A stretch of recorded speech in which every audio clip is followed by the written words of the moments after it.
Alô, você, nós estamos começando aqui mais um episódio do Arival Cast. Eu sou Arival Dias Casimiro, pastor aqui da Igreja Presbiteriana de Pinheiros. Hoje nós temos um convidado, além de especial aqui, o nosso querido Paulo de Souza Oliveira Júnior.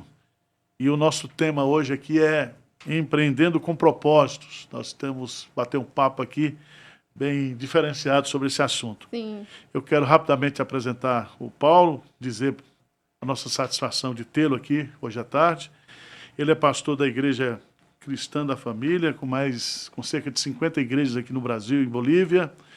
É presidente do Instituto Renovo, mantenedor de escolas pioneiras no Brasil, na educação por princípios. É presidente do Instituto Tela, Tecnologia, Empreendimento, Liderança e Ação Missionária, uma rede brasileira de empreendedores cristãos. Ele é investidor em startups e empresa. Ele é engenheiro formado pela Escola Politécnica na Universidade de São Paulo. Foi presidente da Brian, Brasil Investimentos e Negócios, desde a sua fundação em 2013. E tem outras coisas aqui, né? Paulo, seja bem-vindo. Uma palavra para você saudar os nossos telespectadores aí. Muito obrigado. Primeira coisa é agradecer muito o convite, né? É um prazer estar aqui com você, né, Arival? E também ver como que esse negócio cresceu, né? Esse podcast aqui está cada vez mais pode, né? Então, é um tremendo prazer estar aqui. Obrigado a você também por essa audiência. Eu estou à disposição para falar principalmente disso, né? Do comecinho desse currículo aí, que é empreendedorismo.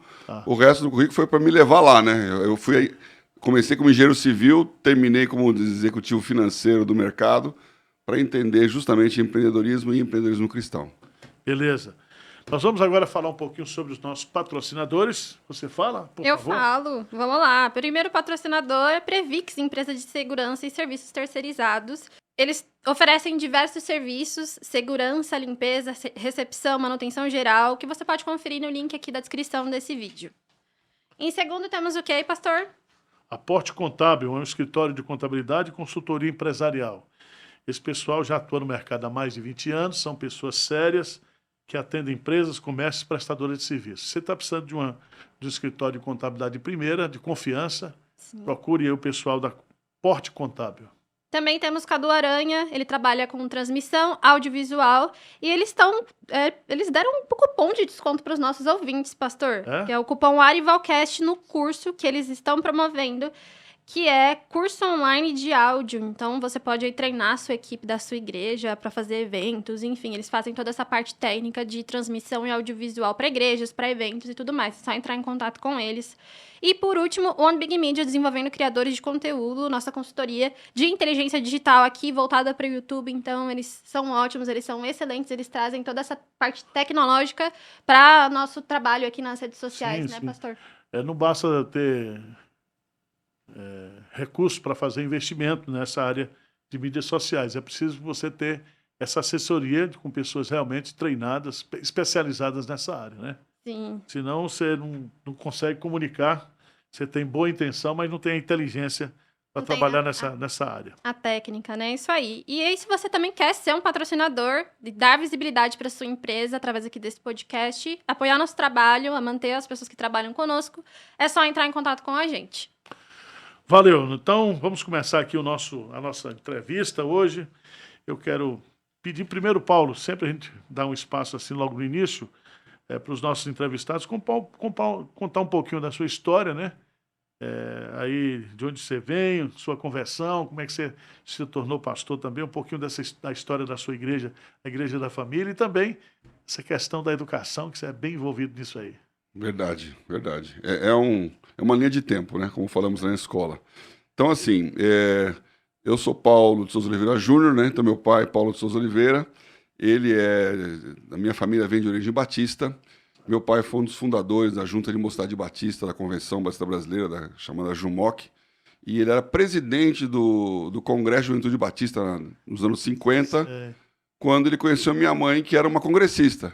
Então, eu nasci num ambiente assim já, né? Então, eu venho de um lar cristão, desde criancinho da igreja, entendendo o valor e o poder da educação de confissão religiosa. Quando eu tinha 20 anos, nós começamos a Igreja Cristã na Família. Um grupo de jovens estava pensando justamente na época das comunidades, de entender como é que era o novo relacionamento. Estou falando de 1980. Tá. Então, a Igreja Cristã na Família tem 44 anos, 43 anos para 44. Como você disse no começo, ela está em 50 lugares aqui pelo Brasil e pela Bolívia. E eu sou pastor aqui do Butantã. Nós somos próximos aqui. Certo. Né? E ela começa a partir da família. Então, o nome está dizendo isso. Tem pequenas comunidades que vão crescendo. Nós chamamos de pequenas famílias, né? Outras igrejas chamam de células, de grupos de caseiros. Então, as pequenas famílias são o eixo em torno do qual a igreja vive. Por que isso é importante na minha história? Porque eu, como foi dito, sou engenheiro civil aqui da Poli, né? Então, passei a minha vida aqui nessa região, aqui, né? Por esses lados daqui da cidade universitária, e queria ser engenheiro civil. Fiz um teste vocacional quando eu tinha acho que 12, 13 anos, e deu engenharia. Eu fui entrevistado numa empresa de engenharia famosa, na época projetista. Amei. Achei que eu ia ser engenheiro. Quando eu me formei e fui trabalhar em engenharia, me convidavam para trabalhar em banco. Eu não queria. Eu achava que banco era um negócio de bater carimbo, de rotina. E aí uma série de coisas aconteceu, não tenho nem tempo aqui, mas foi uma oportunidade de Deus que eu entendi que era a mão de Deus ali, me levando para trabalhar no banco. Eu trabalhei em 84 no banco francês e brasileiro na época, que era um dos grandes custodiantes de ouro no Brasil. 86 começou a BMF, a Bolsa de Derivativos. Ninguém sabia do assunto, chamaram lá o engenheiro para fazer conta. Então eu comecei a me envolver com mercado financeiro, trading, tesouraria, desde então. Isso evoluiu, me tornei diretor de tesouraria de vários bancos internacionais e cheguei a ser o vice-presidente da Bolsa, da atual B3, BMF Bovespa na época. Então, o que é relevante para o Tela e aonde nós queremos chegar? Bom, nessa jornada, e estou aqui em 93, nós estamos preocupados com a educação dos nossos filhos. E aí, então, o que eu vou fazer com o meu filho, onde é que eu vou colocar ele, que escola que ele vai frequentar. Fizemos uma pesquisa extensa aí sobre várias alternativas, desde homeschooling até ter uma escola dentro da igreja. E aí, então, um dos nossos pastores descobriu a educação por princípios, Principal Approach, lá nos Estados Unidos, e ficou maravilhado. E aí ele foi pesquisar, viu que tinha já umas duas pessoas estavam falando disso aqui no Brasil. Tinha uma escola que tinha começado lá na Lagoinha e fechou. Então, nós começamos o CRE, Centro Renovo de Educação, que era a escola modelo na época e é a escola mais antiga de educação e princípios no Brasil. Só para vou interromper aqui, mas para fazer uma nota de rodapé, existe uma unidade CRE aqui no Butantã, né, onde você tem ali mais de 300 alunos. São quase 500. Quase 500 alunos aqui. É uma escola, e minha neta estuda lá, eu estou falando porque eu sou frequentador lá. Tá? É uma escola muito boa, né, já com... A gente tem experimentado aí a importância, não somente da formação com qualidade, mas acompanhada com essa questão dos valores cristãos, dos princípios cristãos. Então, estou fazendo aqui essa propaganda aqui do CRE, né? Vou mostrar a foto da... Como é que você fez essa ponte aí, Paulo? Justamente porque é muito comum, por exemplo, hoje nós sabemos que o mercado financeiro prefere contratar engenheiros nessa área de finanças. Mas como é que foi essa ponte aí, por exemplo, como é que você migrou, né, para essa questão da educação? Quer dizer, se você não migrou, você continuou trabalhando no mercado, mas foi uma necessidade familiar. Então, hoje, depois de 32 anos, sei lá, de escola, mais, né, de escola, nós temos um know-how para entender tanto o nosso momento quanto o momento do pai, né? Tem 4 P's que levam um pai a escolher uma escola. O primeiro P é preço. Certo. Então, e o preço funciona dos dois lados, porque se eu tenho pouco dinheiro, eu quero que a escola custa mais caro e estou chorando por uma bolsa ali, falando, certo, Deus, abre uma porta, olhe para mim aqui. Se eu tenho muito dinheiro, eu fico olhando para a infraestrutura, a escola fala, poxa, mas não tem piscina aquecida. Então, o pai olha pouco para a qualidade da educação, porque daqui a 20 anos não vai interessar se a escola tinha ginásio coberto e piscina aquecida. Certo. Agora, preço é a primeira coisa que eles olham. A segunda coisa que olha é proximidade. Certo. Porque é difícil em São Paulo você ter uma escola longe da sua casa, né? Certo. Eu vivi isso, porque nós começamos o CRE, era lá no aeroporto. Então, era 25 quilômetros de casa. Certo. Minha mulher tinha 100 quilômetros por dia de levar e trazer. Certo. Porque ela ia levar, voltava, ia buscar, voltava. Realmente era muita devoção, né? Certo. Meu filho estuda lá desde 5 anos de idade. Foi até o final, hoje está com 32 anos já. E o terceiro P, que é o que acho que a maioria das pessoas cristãs estão procurando, é proteção. Então, hoje, a escola confessional está tendo uma grande demanda. Nós estamos com fila de espera no CRE, porque todos estão entendendo que o ensino privado e o ensino público estão dando uma educação, no mínimo, humanista, para não dizer socialista. E aí, então, os valores que nós temos como cristãos não estão sendo respeitados. Então, o pai pode até não ser muito fanático de ir na igreja todo domingo, como nós somos, mas ele quer que o filho dele tenha uma educação com princípios, conservadora e com princípios. Então, há uma demanda muito grande pela proteção. Isso também é meio tricky, porque a proteção inclui a bolha. E isso não é muito bom, não. Nós aprendemos ao longo do tempo que se você criar um ambiente onde ele está preservado, no momento que ele sai, e a estatística brasileira, que é meio informal, já foi atrás desses números aí, mas 70% dos universitários cristãos, o jovem cristão que entra na universidade, sai da igreja. Então, os nossos jovens não estão sendo formados numa cosmovisão cristã, para ter uma cosmovisão cristã que resista à liberdade que, aos 18, 19 anos, ele tem a liberdade financeira, a liberdade de escolha do seu caminho, que é a primeira vez que ele vai decidir o que ele vai estudar, e a liberdade ideológica, a liberação sexual, bebida. Então, é um fator, um conjunto de fatores que leva ele para fora.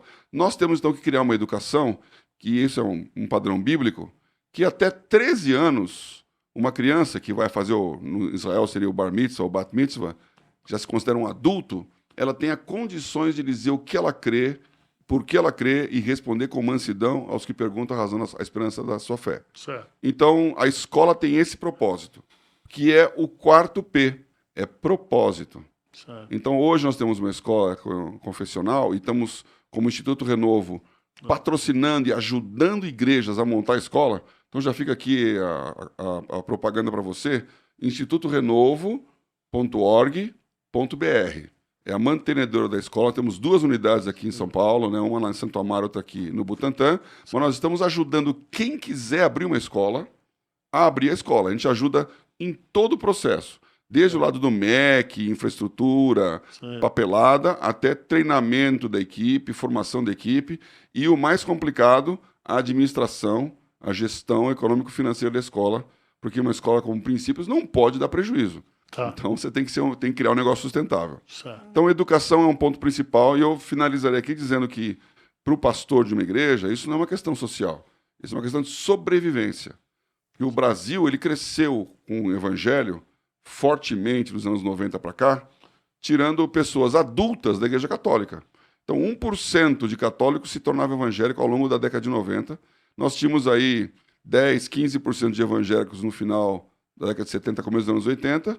Hoje estamos beirando os 25%. O censo vai dizer isso. Só que esse movimento está se esgotando. Primeiro porque o que ficou é um core mais duro da Igreja Católica, que eu não quero sair, não era um católico nominal. Segundo, porque já tem um evangélico nominal que também não tem muita certeza do que ele acredita. Né? E esse movimento do mundo está pressionando de tal ponto que se a igreja brasileira não tiver a percepção de que tem que manter o seu jovem na igreja, ela vai decair, como algumas igrejas tradicionais já estão experimentando.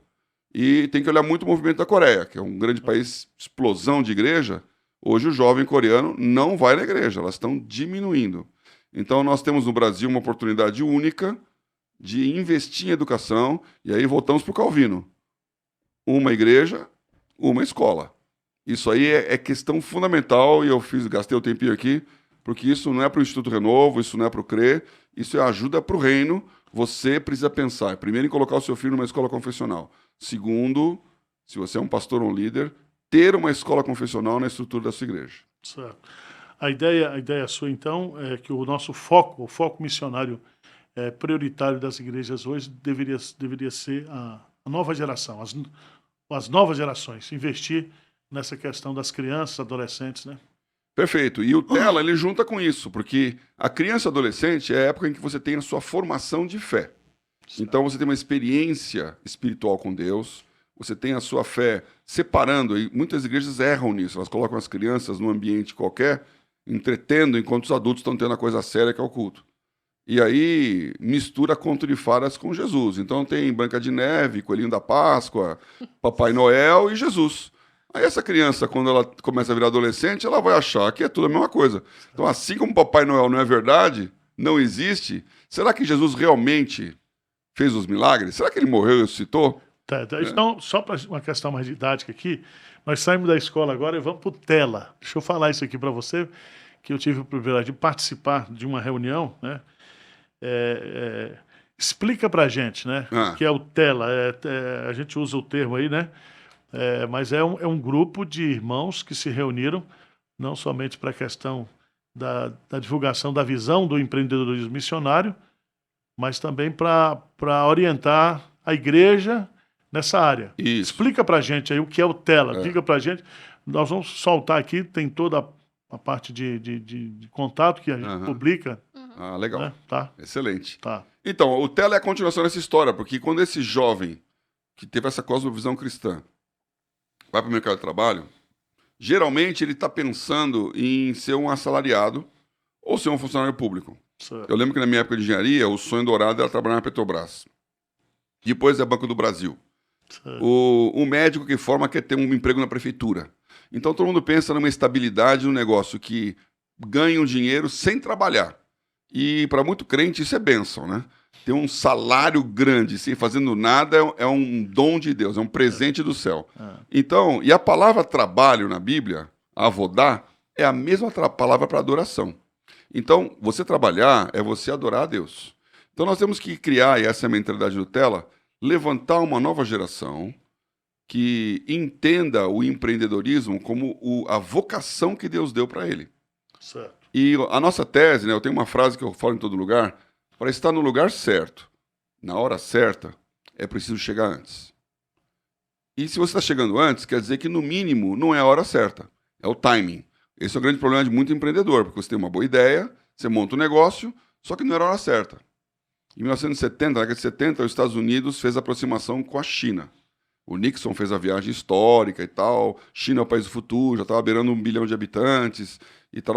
Um monte de empresa foi lá investir. Não deu nada, porque o timing não era correto. Todo mundo que investiu perdeu dinheiro.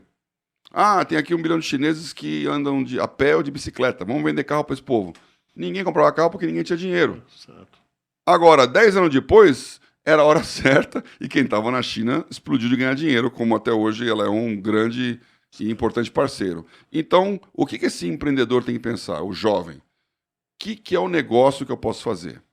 Qual que é a minha atividade empreendedora? E Tela é tecnologia, empreendedorismo, liderança e ação.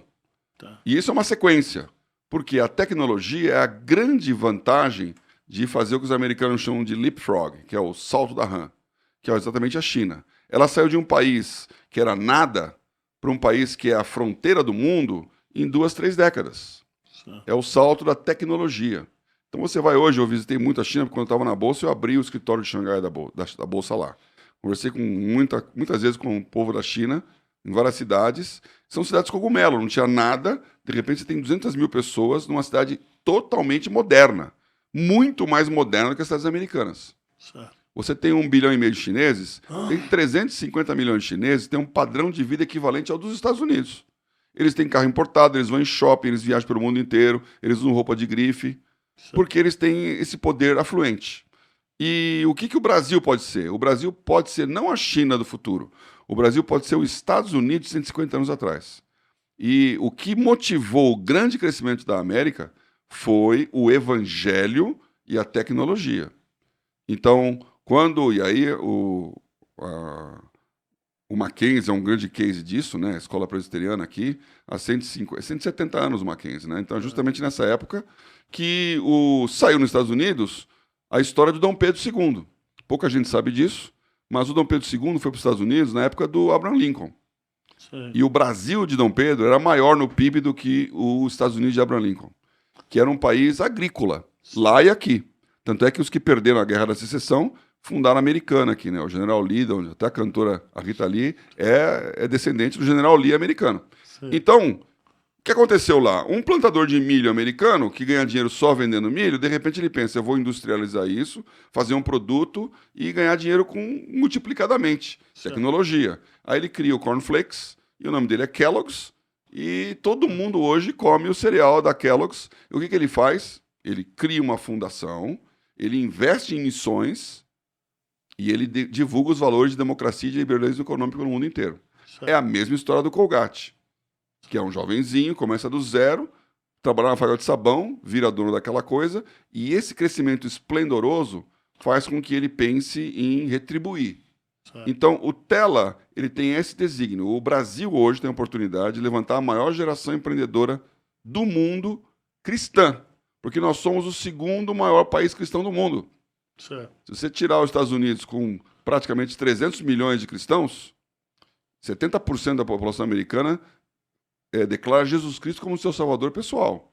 É uma coisa forte. O Brasil tem 60 milhões de evangélicos, mas tem mais pelo menos o dobro de católicos que acreditam em Deus, acreditam na Bíblia e vê valores cristãos na educação, na família, nos usos e costumes. Certo. É o Brasil grandão. Então, essa massa é o que o Tela quer atingir. Ele tem uma escola de empreendedorismo cristão, que é online. Tá. Então, você pode entrar na escola, de novo, no site... eu não falei, né? O site do Tela que vai aparecer aí é telanegóciosemissões.com.br. Tem a Escola de Empreendedorismo Cristão. Então, pessoas como eu, como Cabreira, como o Antônio Torres, que é o fundador da Forte Leve, certo. O Estélio, que é o co-criador do Mercado Livre, certo. Cristãos que estão em várias áreas, falam sobre a sua experiência empreendedora. E tem também iniciações de como você começa o seu negócio. Certo. E como que você entende Deus no seu negócio. Certo. Então, é tremendo, você faz a escola de empreendedorismo, e aí, então, primeiro, um jovenzinho que quer empreender vai ter a chance através dessa escola. Então, vamos falar aqui principalmente para a igreja aqui, né? Nós temos alguns colegas e tudo. É levar esse curso, né, do Tela para empreendedores cristãos, né? Aí para os adolescentes, para os jovens da igreja é uma coisa positiva? Para os jovens. Para os jovens, já. Para os jovens. O curso é focado na juventude. Em quem vai para o mercado de trabalho. Certo. O nosso negócio é transformar uma CTPS, que é a Carteira de Trabalho e Previdência Social, num CNPJ. Tá. Não seja CLT, seja dono do seu negócio. Tá. Então, para esse que está nesse momento, saindo da universidade, pensando em fazer alguma coisa, essa é a hora de você fazer a Escola de Empreendedorismo Cristão. Certo. Então, esse curso está disponível, a tutela dá esse curso, né? Então, é só você entrar em contato com eles aí e começar a... Clica lá e se inscreve. E se inscreve. Agora, o que é para você empreender numa perspectiva bíblica? Você já falou aí de Avodá, deu um conceito, mas qual é o conceito teológico de empreendedorismo, né? Na visão bíblica. Ganhar dinheiro na Bíblia, né? Então, começa no Gênesis 1, né? Então, Deus cria o mundo e na criação, quando ele coloca o homem lá, certo. É o que na teologia chama do mandato cultural, né? Então, nós temos, por definição, por criação, o dever de crescer, multiplicar, frutificar, subjugar a terra, dominar sobre ela, e isso de uma maneira sustentável. Então, o homem ele tem esse interesse em fazer isso. Hoje a raça humana, com certeza, já dominou a terra, subjugou, e não é tão sustentável assim a ponto que ele pode ser a destruição dela, né? Certo. Tem gente até que compara a raça humana a um vírus, né? Ele cresce sem medida e destrói todo lugar onde vai.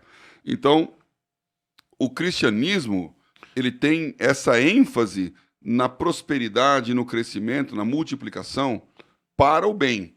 Tá. Então, quando você olha o que a igreja protestante fez na Europa, foi quebrar o paradigma de que você tem que ficar onde você está, de que o status quo tem que ser mantido, que era o status quo absolutista dos reis na Europa, né?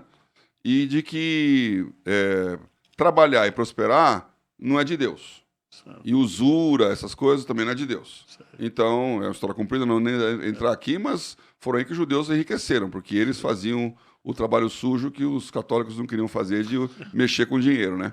Sim, e como é que você relaciona nesse conceito aí a ideia de mordomia? Porque as pessoas têm muita dificuldade. Pastor, o que é mordomia, né? Explica pra gente aí dentro dessa visão de empreendedorismo, né, de você ganhar dinheiro, Eu vou usar aqui um princípio da escola, que uma coisa junto com a outra. Tá. Eu falei de educação por princípios, né? São 7 princípios. Tá. O último é mordomia, então ele chega lá. O primeiro princípio é soberania. Então, a cosmovisão cristã diz que Deus é soberano, criador sobre todas as coisas, e ele é o autor e consumador de tudo. Tá. Então, nós nos relacionamos com ele debaixo da autoridade. E Deus delega a autoridade dele para o pai, para o professor, para as autoridades públicas, para o policial, e você tem que entender um Deus soberano. O segundo princípio é autogoverno, que tem muito a ver com empreendedorismo. Então, ainda que Deus seja soberano, ele te deu a capacidade de dirigir o seu próprio rumo. Você é dono do seu nariz, você é mestre do seu destino. Essa é a frase que segurou o Mandela na prisão há mais de 20 anos. Eu sou o mestre do meu destino. Não é essa prisão que me define, não é essa situação que me define. Quando você entende o autogoverno, você tem que entender a individualidade, que é outra coisa muito grande no empreendedorismo, porque a coletivização e a massificação é um princípio socialista comunista. O princípio cristão, e que se expressa também no capitalismo, é da individualidade. Cada um é diferente do outro. Cada um é único. E hoje a tecnologia mostra que em centenas de maneiras você pode definir essa unicidade de um ser humano no meio de 8 bilhões. Não é só a impressão digital, não é só a íris dos olhos. Até a sua forma de sentar é única. Uns carros modernos hoje, quando a pessoa senta, ela sabe quem sentou. Pela maneira como ele senta, que é única no mundo. Então, a sua individualidade é o que Deus deu. Então, não brigue com quem você é, porque tem uma razão de ser. O seu formato, a sua inclinação, o seu gosto, tá vendo aí? Vem de Deus. Trabalha a sua autoestima, aí você é único. Trabalha a sua autoestima. E isso para o Brasil é muito importante. A gente fica importando padrões de cultura e beleza, de forma, que não são nossos. Não são nossos. E Deus nos criou assim com um propósito, e esse propósito é único. E não tem competição, porque na maneira orgânica da Bíblia e da igreja, que é o corpo de Cristo, o fígado não briga com o intestino, o osso não briga com o nervo. Cada um tem o seu papel, o seu lugar, ainda que muito diferenciados. Sim. Agora, individualismo é ruim. Então, o quarto princípio é aliança. Andar junto. Fazer as coisas em equipe. Trabalhar como geração. Uma geração comunica a outra geração. Certo. O quinto princípio, porque aliança também, a máfia é uma aliança. Então, o quinto princípio é caráter. E aí é uma coisa muito bíblica que caráter é saber não apenas diferenciar o certo e errado, é aborrecer o mal e se apegar ao bem. É isso que a Bíblia fala de Jesus, né? Manteiga e mel comerá até que aprenda a aborrecer o mal e se apegar ao bem. Então, eu sei o que é certo, eu sei o que é errado e eu escolho fazer o certo. Mesmo que isso, num curto prazo, me prejudique. Mas no longo prazo vai ser melhor. Isso já é uma cosmovisão cristã e é uma ética do negócio. O penúltimo princípio, a partir de todo esse instrumental, e esse instrumental eu quero dizer que é a igreja e a família que tem que prover para a pessoa. Então é na igreja que ele vai aprender essas coisas, desde a soberania até o caráter. O sexto princípio é semear e colher. Certo. Então você tem que... nós estamos aqui na época do Thanksgiving, né? Então, nessa época, estamos comemorando uma festa em que os pioneiros americanos resolveram passar fome para arriscar o investimento na agricultura. Tinham dado alguns anos errada a colheita e eles falaram, esse é o último ano. Se der errado, a gente volta. Certo. E aí, então, o que eles fizeram?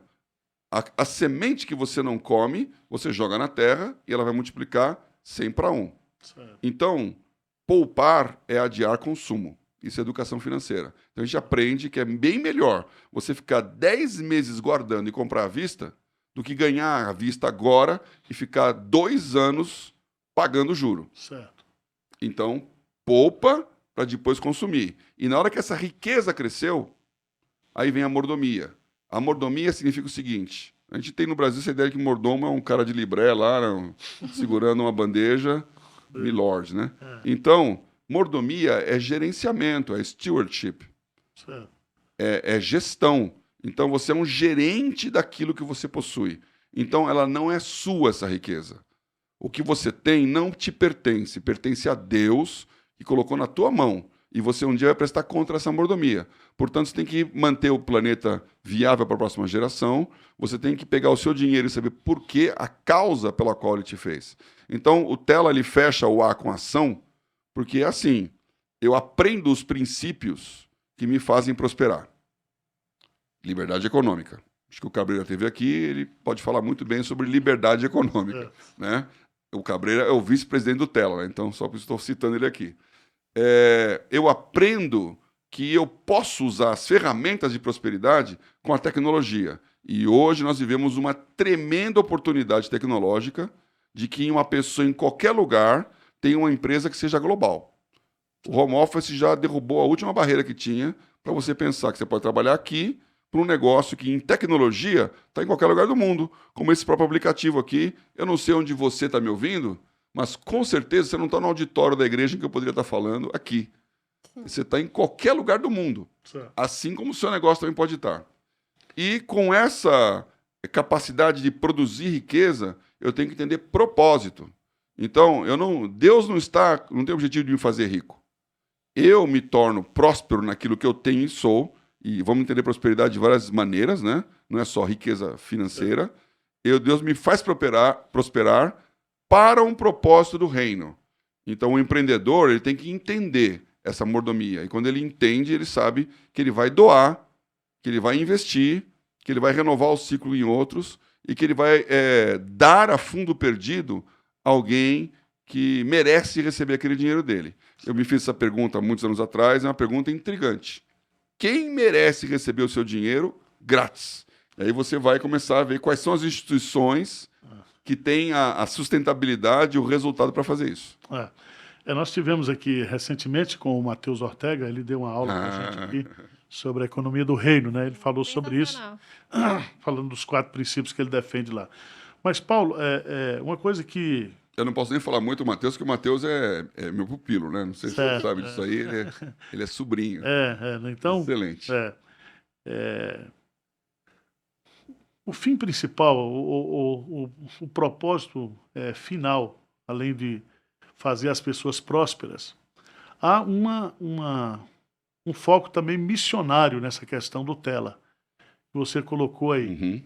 Porque um dos grandes problemas que a gente tem na nossa prática cristã hoje é que poucos cristãos e poucas igrejas investem muito pouco na obra missionária. Isso. Porque elas não têm essa questão do conceito, primeiro, de mordomia, né, que tudo que nós temos é de Deus, e segundo, essa questão de que você ganha dinheiro para distribuir, para investir no reino. E qual tem sido a experiência do Tela? Vocês já estão numa caminhada aí, vocês têm hoje já pessoas passando por essas experiências aí, empresas, empresários, né? Como você citou aqui, o próprio Cabreira e também o Antônio Torres, que eu conheço. Dá um exemplo para a gente aí, ou fala um pouquinho também dessa questão, para a gente entender que nós não estamos falando aqui de ganhar dinheiro somente, né? Isso. Não é o dinheiro pelo dinheiro, não é uma fórmula mágica de ganhar dinheiro, né? É mais... Deixa isso pro pessoal do mercado financeiro. Essa questão de você trabalhar para o foco missionário. Explica para a gente isso aí. Então, quando você aprende como é que funciona e o dinheiro como que ele multiplica, a pergunta que vem seguinte é o propósito. Certo. Então, é a parábola da Bíblia lá.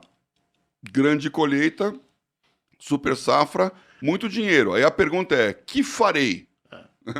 E a resposta dele foi, vou acumular. Vou construir silos maiores e vou falar para minha alma, come, bebe, folga. Então, a tendência humana é fazer isso. Certo. Guardar e dizer, tô tranquilo. Só que, louco, essa noite pedirão a tua alma. Certo. Então, quando você entende que quando a multiplicação acontece, ela tem um propósito, a pergunta natural vai ser, e qual é esse propósito? E é você que tem que fazer essa pergunta. Então, voltar aqui para o Mackenzie, né? Eu sempre perguntei para as pessoas, pouquíssima gente sabe quem foi o Mackenzie. Né? Mas o Mackenzie nunca pisou no Brasil, Mackenzie não era educador, Mackenzie não era pastor e tampouco missionário. Ou seja, ele é uma pessoa que recebe esse report sobre o Brasil do Dom Pedro II. O Dom Pedro II, e o Cabreira fala muito bem sobre isso, por conta dos negócios, né? Por conta da atividade comercial, ele abre o Brasil para o evangelho, que era proibido ter uma igreja não católica no Brasil. Certo. Mas agora, por causa dos negócios que são feitos com a Inglaterra e incipientemente com os Estados Unidos, você começa a ter interesse em trazer esse povo para cá. Então, ele permite a plantação de igrejas. Certo. E o Mackenzie, então, deu uma palavra de Deus, falando seu dinheiro para o Brasil. E a pergunta que ele faz é, tem estrada de ferro no Brasil? Porque se o Brasil é o país do futuro, a internet da época era a integração ferroviária, Certo. que era o que fazia os Estados Unidos crescer naquele momento. Não tem. Então, o meu dinheiro vai para uma escola de engenharia que forme engenheiros para a estrada de ferro. Então, você vê uma visão de educação, uma visão de missões, uma visão de crescimento, e aí ele coloca o dinheiro dele nisso. E está lá o prédio número 1 lá do Mackenzie, que é o tijolinho lá, que é a escola de engenharia. Tem uma foto maravilhosa, aquilo tudo é um pasto, né? A dona Veridiana vendeu lá. O Tela, ele tem um prêmio de inovação que ele criou aqui este ano, né? Que é o prêmio Mary Ann Chamberlain. Certo. Que é justamente Esposa do Chamberlain. a esposa do Chamberlain, que, olha, nada contra o George Chamberlain, mas a mulher dele é que fez aquilo que ficou, né? Quer dizer, ela olha lá na cozinha, lá o pessoal, negros e brancos brincando junto. Olha ali, meninos e meninas sem educação, monarquistas, republicanos, e cria uma escola absolutamente aberta, Certo. em que todos podem estudar juntos. É uma revolução. Certo. Então, o que eu vejo de cristianismo nessa história? Hoje, o Brasil está na mesma posição dos Estados Unidos naquela época. Certo. O mundo inteiro nos recebe. Agora, você não vai fazer um visto de pregação do evangelho para ir lá para a Arábia Saudita. Eles não vão te dar um visto de missionário, Certo. mas eles vão te dar um visto de negócio. Certo. Então, se você tem negócios, e tem gente, inclusive, que pensa que a Sadia é empresa árabe, porque a Arábia Saudita é Saudi, né? Sim. Saudi Arábia. Sim. E eles comem frango brasileiro, mas assim, muito. Certo. Por quê? Porque o Brasil exporta o frango. Então, o Brasil exporta o porco. O Brasil é o único país que tem um superávit comercial digno de nota com a China. Por quê? Porque é segurança alimentar. Então, a nossa capacidade de exportar negócios leva também a capacidade de exportar cristãos. Certo. E, num outro lado também, que é importante na ação missionária, você, mesmo que você não seja uma grande empresa brasileira abrindo filiais no mundo, você pode ser um brasileiro abrindo um negócio. Certo. Uma pizzaria, uma escola de futebol, uma escola de inglês. Certo. E nós fizemos isso. Então, tem escolas funcionando hoje, bom, hoje não, né? Mas que funcionaram durante muito tempo no Afeganistão, em Cabul. Certo. Porque é movimento missionário brasileiro. Certo. E aí, esse movimento está crescendo, são o que a gente chama de missões reversas. Certo. Dos confins da terra, de volta para Jerusalém. O Tela está investindo para que os nossos jovens ganhem essa visão e queiram ser esses missionários. Certo. E os nossos homens já com legado, eu não falei, mas são 3 níveis, né? Falamos da escola, que é o nível 1. O nível 2 é o nível do negócio, que tem que funcionar, que tem que sobreviver. Então, o Tela tem núcleos em todas as cidades aqui, tem 10 núcleos hoje, nas principais capitais do Brasil e no interior do estado de São Paulo, onde as pessoas se encontram, se relacionam e um ajuda o outro. Acabou de acontecer aqui o de São Paulo, chama Hot Seat. Então, senta uma pessoa lá na frente da mesa e ele fala, meu problema é esse, meu pensamento é esse, e todo mundo diz como é que ele pode ou não pode fazer. E um ajuda o outro, um conhece o outro, é o networking. Sei. E esse networking, ele é só do grupo de São Paulo, mas tem o de Curitiba, tem o de Belo Horizonte, tem o de Brasília, tem o de Belém. Certo. Então, você cria um mercado, você cria um marketplace. Certo. E esse marketplace cristão vai poder suportar o crescimento da empresa. Na hora em que ela estiver grande, aí vem essa questão. Qual que é o meu legado? Para onde eu vou investir? Então, pessoas como o Antônio Torres, hoje, eu posso falar com ele, porque além de ser um grande amigo, é fantástico a sua trajetória. O Antônio Torres, ele focou o legado dele no Nordeste brasileiro. Certo. Então, o que ele faz com todo o dinheiro que a Forte Leve ganha? Ele investe no Instituto Água Viva. Certo. Instituto Água Viva, que ele fundou, levando água para o Nordeste. Certo. Onde eu também estou lá, vocês também, né? Certo. E nós temos um trabalho de mais de 30 anos no sul do Piauí. Certo. Então, quando você percebe que Deus tem um propósito com você, você entrega a sua vida para aquele negócio. E aí inverteu o processo. Certo. Eu não estou comprando um favor de Deus para ficar rico. Certo. Eu estou usando a minha riqueza para o propósito de Deus, Certo. para a razão pela qual eu estou lá. Bom, tem vários exemplos aqui, não sei nem do meu tempo aqui, mas hoje o Brasil tem portas abertas na Ásia e na África. Sim. E isso é fundamental no mundo dos negócios. Está acontecendo um movimento que eu lá atrás comecei a participar, né? Eu tive a oportunidade de me tornar amigo do indivíduo que criou o termo BRICS, que é o Jim O'Neill, que ele, no fim dos anos 90, começo dos anos 2000, ele era o estrategista-chefe da Goldman Sachs, foi fazer estudos econômicos dos países que iam crescer muito nos anos 2000. E estava lá Brasil, Rússia, Índia e China, que ele achava, inclusive, no Brasil nem tanto. Mas criou o nome BRIC, isso ficou famoso. Durante alguns anos eu participei da Brain, que você até leu no começo, que era uma organização do mercado financeiro para vender o Brasil lá para fora. Então tinha roadshow para todo quanto é lado, e foi aí que eu fiquei conhecido dele, a gente falava nos vários lugares, muitas vezes em Londres, ele se tornou presidente da Goldman lá, um Sir. E o que o BRIC está fazendo hoje? Os BRICS estão se tornando um espaço, um locus, onde países que não estão brigando aí no primeiro mundo estão se posicionando. Rússia, Índia, China, grandemente, e o Brasil junto. Certo. Isso tem um lado negativo, isso tem um lado perigoso, mas tem um outro lado positivo. Nós temos entrada nesses países. Certo. O Brasil tem voz e fala com os lugares que são missionários. Então, o Brasil enviar empreendedores para esse mundo está ao alcance da mão. E é para essa direção que nós estamos colocando tela. Tá bom.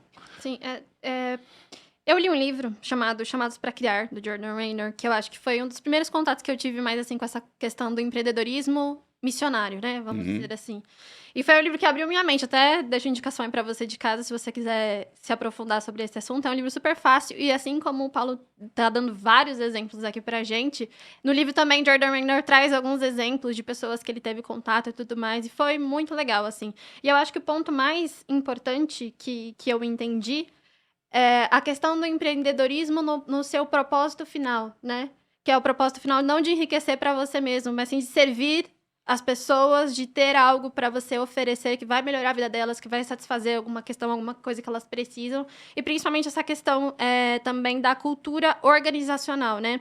De tudo que você faz ali dentro da tua empresa, ter um objetivo, das pessoas que trabalham com você saber o que a empresa é, por que ela faz, o que ela faz, o propósito dela. E queria perguntar para você como que vocês tratam no Tela essa questão da cultura organizacional. Por exemplo, alguém chega para vocês e entende que precisa fazer essa mudança, precisa fazer esse reposicionamento, não sei, na questão interna, né, da própria empresa, que eu acho que começa primeiro para dentro, para que depois as pessoas de fora consigam entender isso, né? Então, acredito que...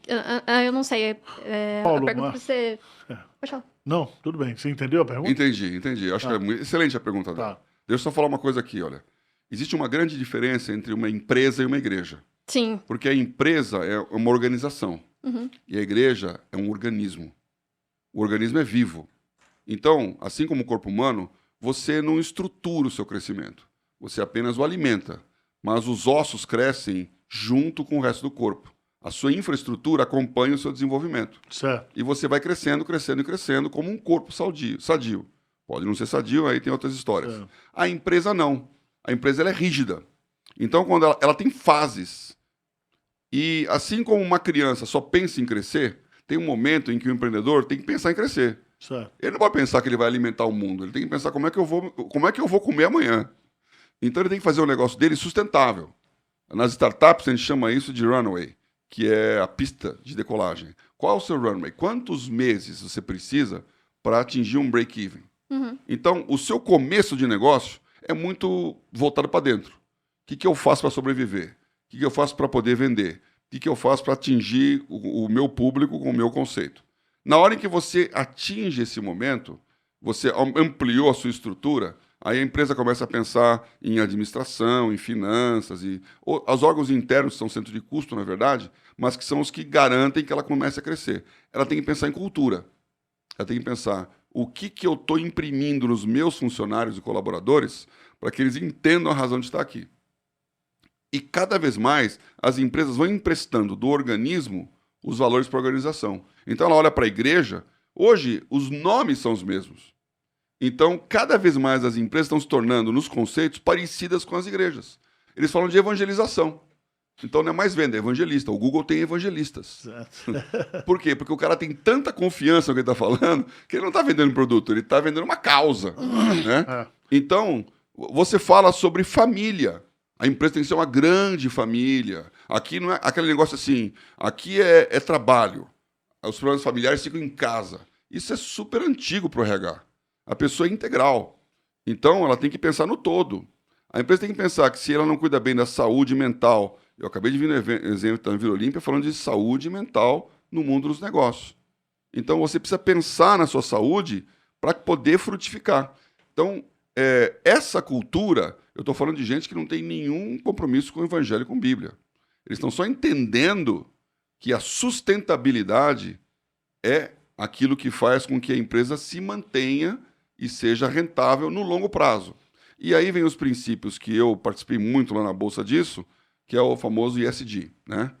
ESG é Environment, Social and Governance. Então, o que é o principal? Governança. Os três são profundamente cristãos e os três estão sendo roubados da igreja nas nossas barbas, para virar um negócio até anticristão. Então, governança significa que a ética dos valores, a não corrupção, os conceitos de meritocracia, eles têm que estar no negócio. E eu não tenho que fazer um negócio comprando o fornecedor, o governo, fazendo jeitinhos. O negócio tem que funcionar de uma forma transparente. Isso é governança. O social, eu tenho que pensar no trabalhador, no colaborador, com alguém que está fazendo seu desenvolvimento e coparticipando. É o oposto da mais-valia. Não é capital contra o trabalho. É o trabalhador se sentindo parte do negócio. E aí, então, fazer de uma maneira que seja sustentável, inclusive no meio ambiente. Então, o valor da empresa tem que ser um valor cristão. E o empreendedor cristão, ele traz isso da raiz. Agora, não vamos esquecer que a função da empresa não é uma função social. Certo. A função social é do cristão. Então, eu, como cristão, tenho que pegar o meu dinheiro, eu não posso deixar uma pessoa passar fome e andar em linha reta. Eu não posso ter duas capas e ficar com um cara passando frio. Eu, no meu CPF. Agora, o meu CNPJ, ele está lá para multiplicar o resultado. Então, se eu começar a dar salário além do que devolve, eu vou quebrar. Certo. E se eu colocar o Estado como a pessoa vai fazer isso, aí piorou mais ainda. Porque o Estado não só não consegue dar a capa, como não consegue produzir a capa. Tá. Aí é horror do horror. Isso aí a gente é uma nova discussão. Agora, uma coisa que, para a gente tá chegando aqui na reta final, vamos lá. Eu acho que é um ponto bom da gente entender, né? Porque, ao mesmo tempo que você trabalha essa questão aí da consciência do empreendedorismo missionário no ambiente empresarial, nós temos que trabalhar o outro lado, que é despertar a igreja para a visão missionária. Que tremendo. Porque é o seguinte, não adianta você ter um grupo de empreendedores missionários se a igreja não tem. Por exemplo, você é um empreendedor missionário. Então você teve aí um lucro esse ano de X na sua empresa. Você diz, olha, Arival, eu quero investir num projeto aqui na igreja Pretende Pinheiros. Qual é o projeto que você tem aí? É furar poço do sertão? É plantar a igreja no norte da Europa? É sustentar projetos missionários na África, Guiné-Bissau? Quer dizer, eu creio que a coisa caminha numa parceria. Quer dizer, a igreja tem que ser despertada para essa questão do seu foco, que é missões, mas ela não consegue, por ela sozinha, levantar os recursos. E aí os recursos, dentro do conceito de mordomia, está na mão, eu digo sempre, quando eu vou falar aqui em Pinheiros, olha, a igreja tem esse projeto, onde é que está o recurso? Está no bolso de vocês, né? Porque, de fato, a contribuição é individual, né? A mordomia é individual. E ao mesmo tempo que... Porque tem muita gente, eu conheço gente que diz, pastor, eu tenho recursos, mas cadê os projetos? Né?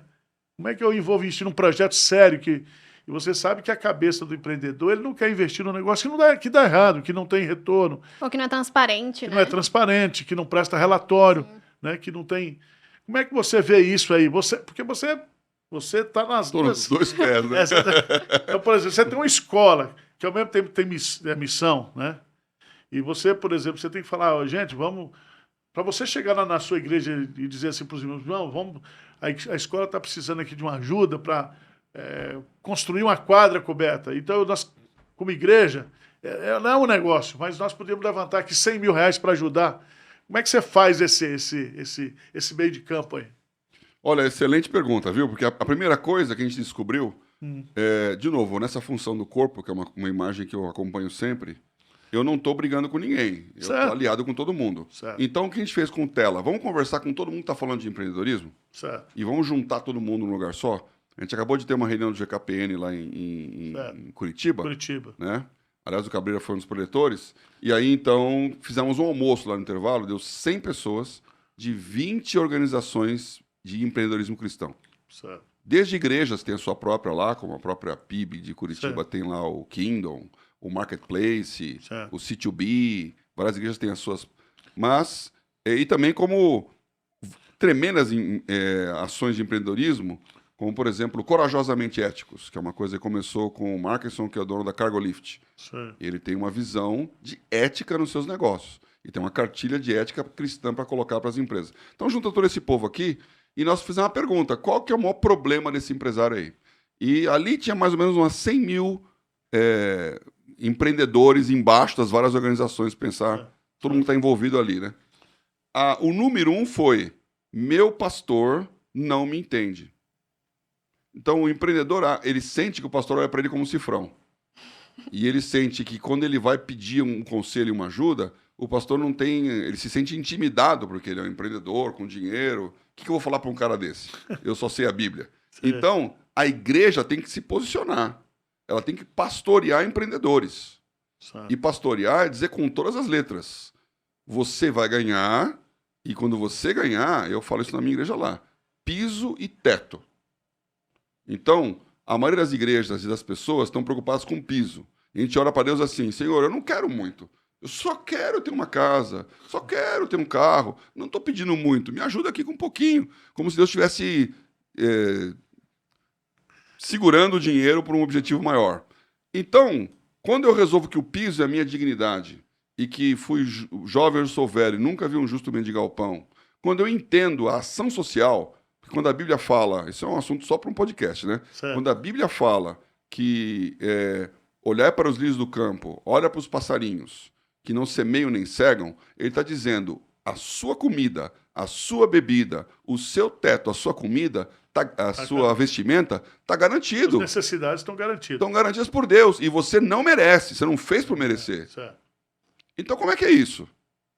Como é que é isso? É Mateus 25. Tive fome e deste de beber. E comer. Fome, sede, deste de beber. Estava nu e me vestiste. Então, quando o empreendedor, que é o que tem o dinheiro, ele abre a mão, ele está alimentando, ele está sendo Jesus na vida do que não tem. E o pastor tem que dizer isso com todas as letras. Você vai ganhar dinheiro para isso. Você vai pegar o dinheiro e vai investir, primeiro, na dignidade humana. Segundo, na sustentabilidade do negócio, do cristianismo, da igreja.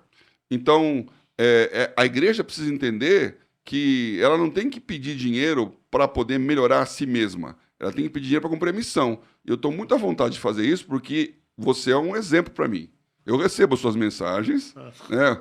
Eu recebo lá, fiz isso, fiz aquilo outro, nosso orçamento é esse. Então, claramente, essa igreja, a Igreja Presidente de Pinheiros, ela está focada para fora e não para dentro.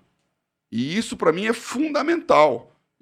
Eu perguntei para o meu administrador uns anos atrás: quais são as suas maiores preocupações financeiras? Ele falou: pagar o aluguel, que o nosso prédio não é próprio, e pagar a folha. Eu falei: então você está me dizendo que nós montamos um negócio igreja que vai fazer cultos, reuniões, arrecadar dinheiro para poder pagar o aluguel e para pagar a folha. Então eu estou olhando para o próprio rabo aqui, né? Então... Daqui a pouco eu vou fazer um culto muito bem elaborado para poder arrecadar mais dinheiro, para poder melhorar a folha. Então a gente inverteu os valores. Se o valor da igreja não for investir no reino, o resto vai ficar tudo desalinhado. E se a igreja tem essa percepção, o seu membro terá também. Então eu estou aqui de mãos dadas nisso. O Tela tem que chegar no objetivo de dar consciência de que missões é o papel da igreja. Que Brasil tem hoje uma chance de ser líder missionário mundial. Certo. Porque não tem muitos outros países com a capacidade, a condição e o cristianismo que nós temos aqui dentro. Certo. E que se nós fizermos isso, entre outras coisas, nós vamos prosperar. Certo. Tá bom, Paulo. Esse papo aqui vai vir à noite aqui. Eu acho que esse é o primeiro, você já fica convidado aí para os próximos, né? A gente já pode... tô anotando uns subtópicos aqui, eu não tenho mesmo. Pra gente trazer. Seria bom trazer ele e o Cabreira junto. Nossa, aqui, essa aí sensacional. vai bater um papo. Aí vão ser horas de podcast, a gente reserva o estúdio por mais tempo. Hoje nós temos aí, hoje é o dia de ações de graças, nós vamos ter culto nas igrejas, né? Paulo, eu quero primeiro agradecer você por ter vindo aqui, ter dado essa aula pra gente aqui. Tudo vai ficar registrado, vocês vão poder entrar em contato diretamente com o Paulo, com o Tela, e convidá-lo para ir na sua igreja, você que é pastor, você que é líder, você pode levar os cursos, né, que são oferecidos pelo Tela para esse desenvolvimento, participar também dos grupos, né? Ele vai abrir o espaço aí para você, principalmente se você é um empreendedor, um empresário cristão, etc. Paulo, suas considerações finais e a gente vai encerrar. Ótimo. Eu queria dizer o seguinte, nesse caminho todo de empreendedorismo, bivocacionado, pastor, teve um momento, uns anos atrás, que Deus me mostrou claramente que eu tinha que dar um sabático no trabalho e focar na igreja. Eu fiz isso e o pessoal do mercado de trabalho não entendeu nada, porque para quem está lá no mercado, você não está trabalhando porque você não tem emprego, né? Certo. Então, começaram a me convidar para fazer coisas. Eu, não. Até que um amigo falou, Paulo, eu sabia que esse negócio de igreja dava dinheiro, mas não imaginava que era tanto assim. Porque ele ficou pensando, você está dizendo não para tantos bons empregos, quanto você está ganhando? E aí eu falei uma frase meio sem querer que norteia a minha vida, é a minha consideração final. Eu falei para ele assim, olha, a maioria das pessoas querem ter a vida que pediram a Deus. Certo. Eu quero ter a vida que Deus me pediu. Certo. Então, quando você entender o que Deus está pedindo de você, você vai entender a sua vocação. Porque vocação é chamado, vocatio, voz. A sua vocação não é aquilo que você sabe fazer de dentro.